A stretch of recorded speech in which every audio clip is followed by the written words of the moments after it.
दोस्तों, जो वैम्पायर सदियों से मौत को धोखा दे रहा था, आखिर सिर्फ 3 एपिसोड में उसका ऐसा क्या एंड हुआ कि वो खुद अपनी मौत मांगने लगा। जी हाँ, नेटफ्लिक्स की ड्रैकुला सीरीज में खून पीने वाला अमर वैम्पायर की पूरी कहानी शुरू से लेकर एंड तक सिर्फ 3 एपिसोड में खत्म हो जाती है। एक ऐसा शैतान जो इंसानों को सिर्फ मारता ही नहीं बल्कि उनका खून पीकर उनकी आत्मा और उनका रूप तक चुरा लेता है। लेकिन क्या होगा कि अगर मैं आपसे कहूँ कि जिस धूप, जिस क्रॉस और जिन पाबंदियों से यह ड्रैकुला 400 साल तक डरता रहा, क्या वो सब सिर्फ एक झूठ था? और कैसे हुआ ड्रैकुला का अंत? आज हम सब कुछ इसी एक वीडियो में डिकोड करेंगे। वीडियो को स्किप करने की गलती बिल्कुल मत करना, क्योंकि हर एक सेकंड में एक नया ट्विस्ट आपका इंतजार कर रहा है। तो पहले एपिसोड को शुरुआत करते हैं। हमारी कहानी की शुरुआत होती है साल 1897 में हंगरी के एक रहस्यमय चर्च से, जहाँ 2 नन एक बेहद डरावने और अधमरे से दिखने वाले आदमी से पूछताछ कर रही है।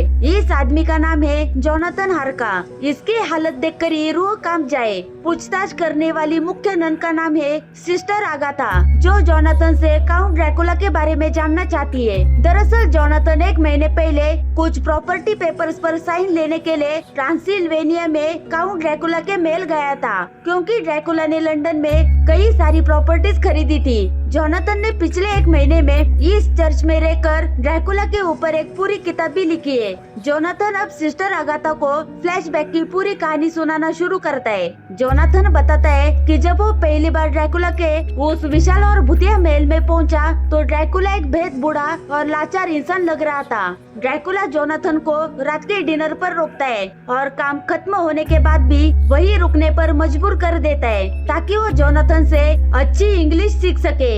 अजीब बात यह थी कि उस पूरे महल में एक भी आईना नहीं था।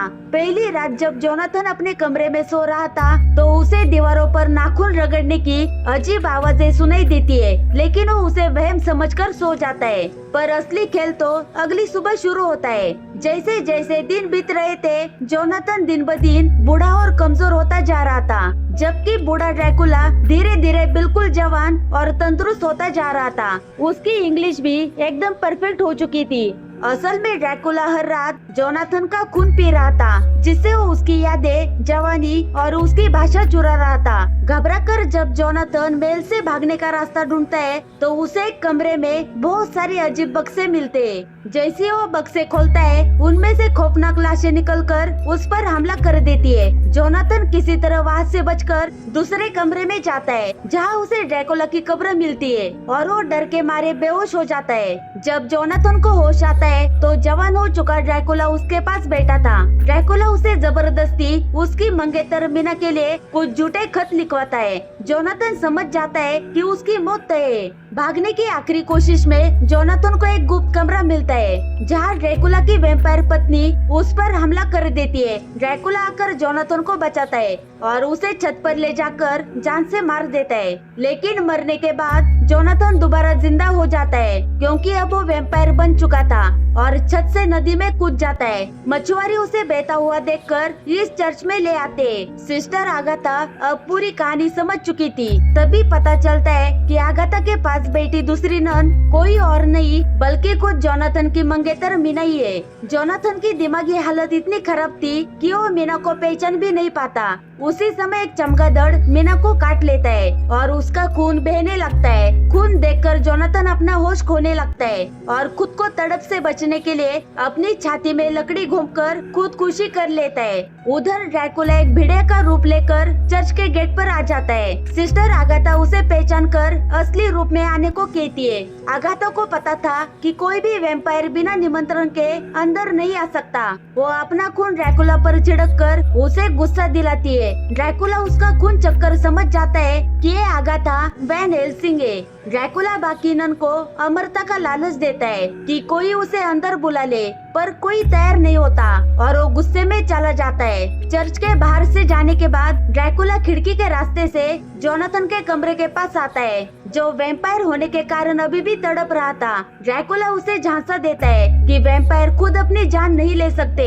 अगर वो उसे अंदर बुलाए तो उसे इस दर्द से आजाद कर देगा। जोनाथन उसे अंदर बुला लेता है। अगली सुबह जब सारी नन चर्च में प्रार्थना कर रही होती है तो ड्रैकुला अंदर घुसकर सबको मारना शुरू कर देता है। मीना और सिस्टर आगाथा एक कमरे में बाइबल के पन्नों से सुरक्षा घेरा बनाती है। तभी जोनाथन वहाँ पर आता है। मीना उसे दर्द में देखकर घेरे के अंदर बुला लेती है, पर असल में वो जोनाथन नहीं था बल्कि ड्रैकुला था, जो जोनाथन की चमड़ी पहनकर अंदर घुस आया था। इसी ट्विस्ट के साथ हमारा पहला एपिसोड खत्म होता है। अब शुरू होता है हमारा दूसरा एपिसोड, जहाँ पर हम देखते हैं कि ड्रैकुला और सिस्टर आगाथा एक कमरे में बैठकर शतरंज खेल रहे हैं। ड्रैकुला बताता है कि वो दोनों डेमीटर नाम के जहाज से इंग्लैंड जा रहे हैं, जिसमें ड्रैकुला ने ट्रांसिल्वेनिया की मिट्टी से भरे अपने 50 ताबूत रखवाए। साथ ही इस जहाज पर कई वीआईपी लोग भी सवार है, जो ड्रैकुला के मेहमान है, जिनका खून पीकर वो उनके बारे में जानना चाहता है।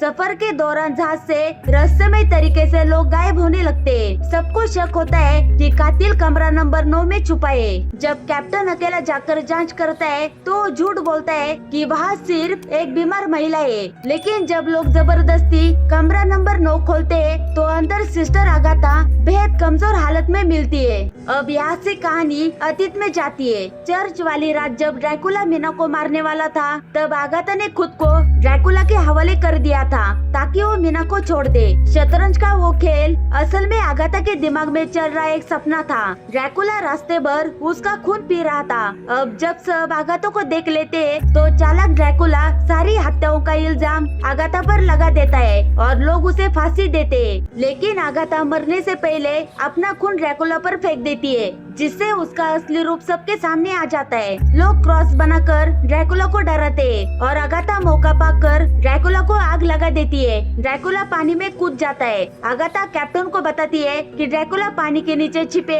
अपने गुप्त ताबूत में चला गया है। वह कहती है कि वो खुद को बदलने से पहले इस पूरे जहाज को समुद्र में डुबो देगी। कैप्टन भी उसका साथ देता है और बाकी यात्रियों को लाइफ बोट से भेज देता है। तभी ड्रैकुला वापस आता है, पर कैप्टन मौका देखकर जहाज में ब्लास्ट करता है। पूरा जहाज समुद्र में समा जाता है और ड्रैकुला अपने ताबूत के साथ पानी के नीचे दफन हो जाता है। और यहीं पर दूसरा एपिसोड खत्म हो जाता है। अब तीसरे एपिसोड में हम देखते हैं जब ड्रैकुला समुद्र से तैरकर किनारे पर आता है तो दंग रह जाता है। वहाँ आधुनिक हथियार, हेलीकॉप्टर्स और गाड़ियाँ खड़ी थी। दरअसल वो 125 साल तक समुद्र के नीचे सोता रहा और अब साल 1897 से सीधे 2020 के आधुनिक इंग्लैंड में पहुंच चुका था।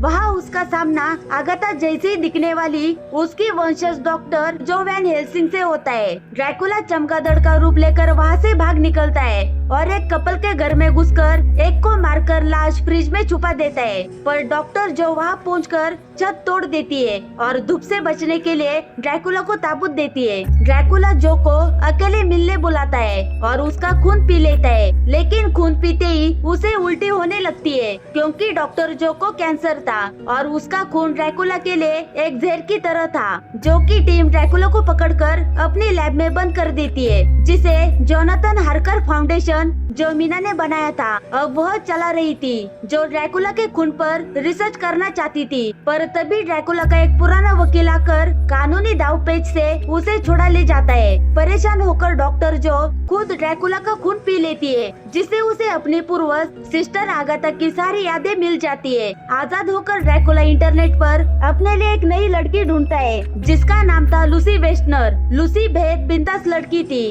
ड्रैकुला उसे कब्रिस्तान ले जाकर मरे हुए लोगों से बात करवाता है और उससे वादा लेता है कि मरने के बाद उसके घर वाले उसे जलाए नहीं बल्कि उसे दफनाए। उसी रात ड्रैकुला लूसी का खून पीकर उसे मार देता है, लेकिन घर वाले अनजाने में लूसी का अंतिम संस्कार कर देते। नतीजा यह होता है लूसी एक जली हुई भयानक वैम्पायर बनकर ड्रैकुला के पास आती है। तभी जो और जैक भी वहाँ पर पहुँच जाते हैं। लूसी की ये डरावनी हालत देखकर जैक अपनी बहादुरी से उसे एक लकड़ी मारकर हमेशा के लिए खत्म कर देता है। अब कमरे में सिर्फ जो और ड्रैकुला बचे थे। जो अचानक खिड़की के पर्दे हटा देती है, जिससे सीधे धूप ड्रैकुला पर पड़ती है, लेकिन ड्रैकुला को कुछ नहीं होता।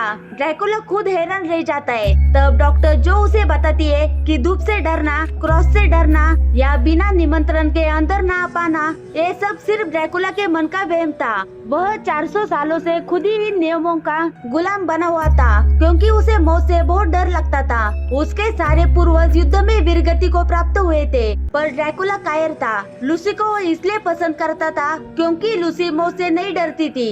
सच सामने आने पर ड्रैकुला बेहद शर्मिंदा हो जाता है और अपनी मौत को गले लगाने के लिए आगे बढ़ता है। वो डॉक्टर जो का कैंसर वाला जहरीला खून पीने लगता है और धीरे धीरे जो और ड्रैकुला दोनों एक दूसरे के भाव में दम तोड़ देते।